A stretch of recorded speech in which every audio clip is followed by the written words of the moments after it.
एक महिला, उसे लेबर पेन होती है और 21वीं सदी में, ध्यान से सुनिएगा, 21वीं सदी में 2020 साल है, कोविड से लड़ाई हम लड़ रहे हैं, 5G की हमारी मांग है, 2G हमारे पास है, 4G हमारा नहीं चल रहा। इसके बीच में एक गांव की महिला को जब लेबर पेन होता है, उसे 21वीं सदी के भारत में उसे एक चारपाई पर लिटाकर गांव के बच्चे, गांव के युवा उसे सब सेंटर तक पहुंचाते हैं। सब सेंटर से उसे रेफर किया जाता है PHC और उसके बाद उस महिला की डिलीवरी होती है और डिलीवरी के बाद भी जब उस महिला को घर आना है, फिर से चारपाई के ऊपर से उसे लिटाया जाता है और चारपाई के को कांधा देते हैं 4 से 6 नौजवान और उसे अपने घर यानी उस गांव में पहुंचाते हैं जिस गांव की वो महिला रहने वाली है। एक समाज सेवक ने इसका वीडियो बनाया। वीडियो में बड़ी विनम्रता के साथ क्या कुछ बातें उन्होंने कही हैं, आप ध्यान से सुनिएगा। मगर यह वीडियो यह भी दर्शाता है कि 21वीं सदी के भारत में आज भी बहुत बड़ी तादाद में ऐसे गांव हैं, खासकर जम्मू संभाग में, जिन गांव में आज भी चारपाई पर लेटाना पड़ता है लेबर पेन में अगर महिला हो, और उसे नजदीकी स्वास्थ्य केंद्र तक पहुंचाना पड़ता है। और उस नजदीकी स्वास्थ्य केंद्र में भी जब आपको स्टाफ नहीं मिलता तो आपको दौड़ दौड़ के पहुंचना पड़ता है डिस्ट्रिक्ट हॉस्पिटल, और अगर डिस्ट्रिक्ट हॉस्पिटल में भी डॉक्टरों को लगे केस कम्प्लेक्स है, हम इसमें कुछ नहीं कर सकते, तो पहुंचना पड़ता है SMGS हॉस्पिटल जम्मू। आइए पहले वीडियो देखिए और फिर ध्यान से सुनिएगा क्या कह रहा है ये समाज सेवक। साढ़े पहाड़े दे लोग, साढ़े पहाड़े दे वीर, साढ़े योद्धे लोग ते इत्थों दी साड़ियां भैणां भी देखो किन्नी बहादरी है। जम्मू डिलीवरी हुई है और 5 घंटे का पैदल रास्ता इन्हें खट्टा उपर कवर करिए इत्थों तक आए न। बल्ले बल्ले रोड बना दा, रोड पुज्जी जाना है, मगर लोकें च हाली भी हौसला है। और जेडे साढ़े लोग शहरें दिखा देन, मैं उन्हें आखना कि असें इन्हें लोकें कोला सिक्खना चाहिए। आपू पिछे थपाक, आपू पिछे मिलिए रौहना। ये वो जगह जिथे मनुक्ख चलना मुश्किल हो जाता। 1 किलो जी है ना, कोई समान आनना हो वो नहीं चुकी सकता, पैदल नहीं आई सकता, कल्ले साह चढ़ता, मगर फिर भी ये कट्ठे होई है बड़े तो बड़ा काम कर देन।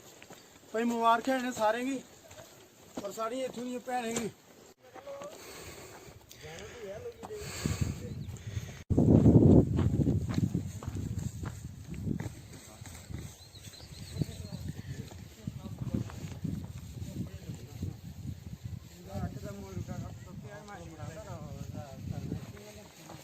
वीर क्या हाल है, ठीक हो? ठीक ठाक हो सारे? कुड़ी ठीक है? ठीक ठाक हो? खड़ो खड़ो जाने सर कि अगर लोग गांव वाले ना उनका सारा मुश्किल मतलब ग्रां च एकता थपाक है जी सर। कंज का आई है भाई, बड़ी बड़ी मुबारक।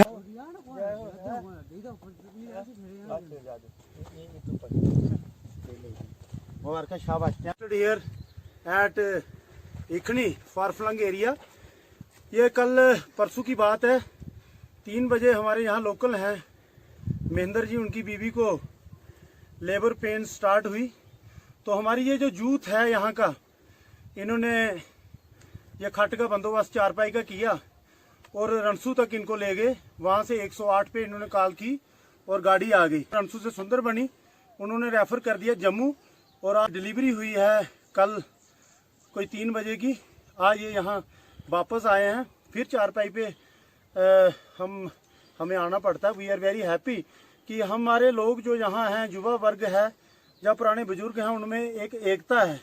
दूर दराज का इलाका है, हम ये कहेंगे कि ऐसे इलाके में सेंटर यहाँ पे हो जाए कि हमारी जो महिलाएं हैं, गर्भवती महिलाएं हैं, उनकी डिलीवरी के लिए उनको दूर दराज का जो है दूर सफ़र ना करना पड़े और उनको परेशानी ना हो।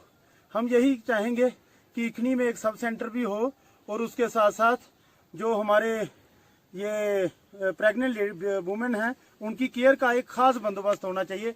क्योंकि ये हमारी बहनें जो हैं, ये प्रेगनेंसी में 5-5 घंटे का पैदल रास्ता जो है, ये खट पे, चारपाई पे, कई बार पैदल और कई बार बहुत ही मुश्किल होती है।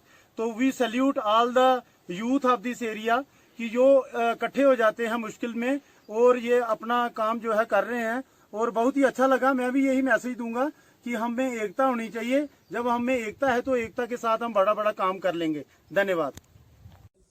तो आपने सुन लिया, यानी मामला सुंदरबनी का है, मामला है रजौरी डिस्ट्रिक्ट का।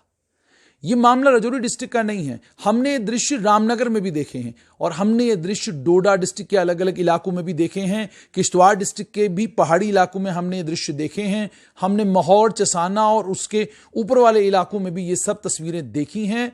और ये सब तस्वीरें आम मामूल है इन तमाम इलाकों का, जो तमाम इलाके शहरों से दूर हैं। बहुत मुश्किल से गरीब लोग अपने घरों में, अगर उनके घर में कोई बीमार हो जाए या मान लीजिए कोई महिला प्रेग्नेंट हो, उसकी डिलीवरी का वक्त आया हो, उसे अगर हॉस्पिटल पहुंचाना हो तो वो कितनी परेशानी होती है इन तमाम इलाके के लोगों को, वो यही लोग समझते हैं। सरकार कहती है बहुत कुछ किया, सरकार कह रही है कि सब कुछ हो गया। 370 को जो लोग डिफेंड करते हैं वो कहते हैं 370 में इतना कुछ जम्मू कश्मीर में हो रहा था कि पूछिए मत, तरक्की इतनी हो गई थी कि बचा कुछ नहीं था।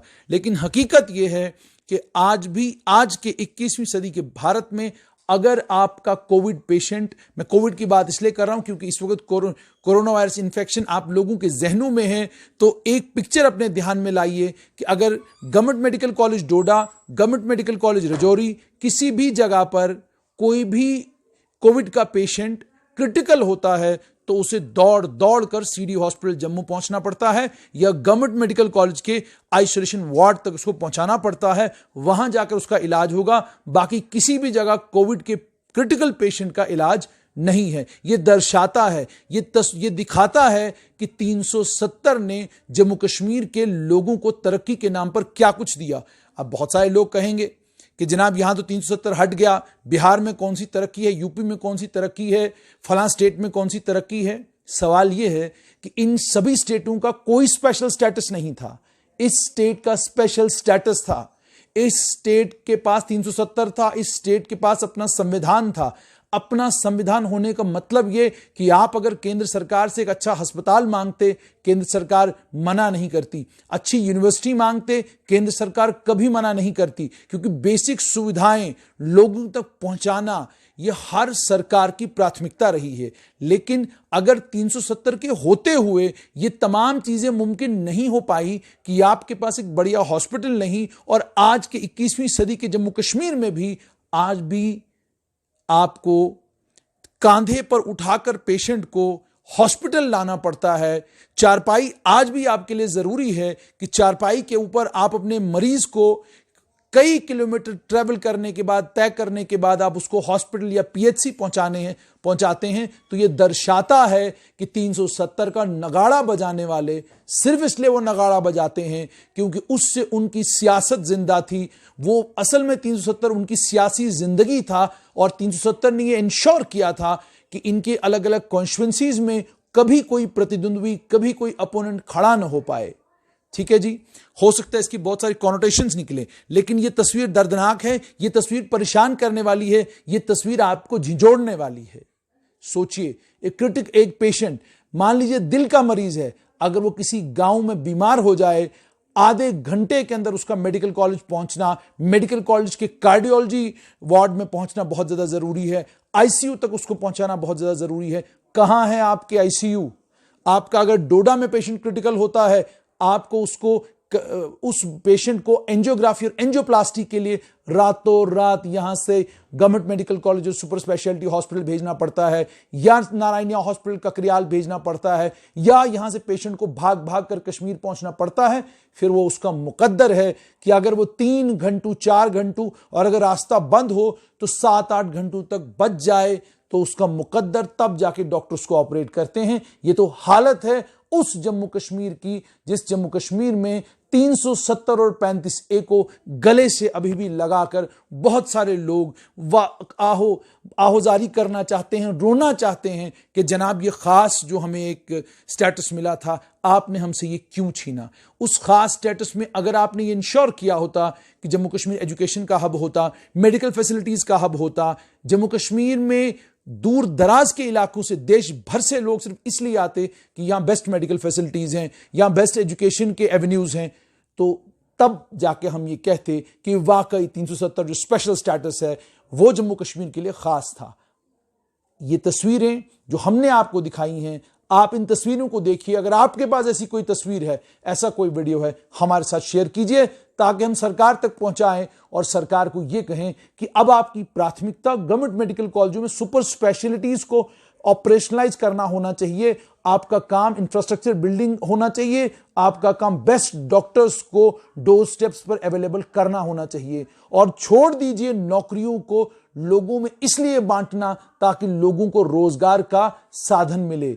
नौकरी सिस्टम को चलाने के लिए, सिस्टम को सुचारू रूप से चलाने के लिए और सिस्टम को बेहतरीन तरीके से चलाने के लिए नौकरी जरूरी है और यह नौकरी उसी को मिलनी चाहिए जो इसका हकदार है। खैरात के तौर पर नौकरियां बांटना जम्मू कश्मीर में सरकार के लिए पहले भी घातक सिद्ध साबित हुआ है, आगे भी होगा। इसलिए ख्याल रखिएगा और यह तस्वीर और यह वीडियो अपने दिमाग में भी रखिएगा और इसको पहुंचाइए वहां तक जहां इसका पहुंचना जरूरी है।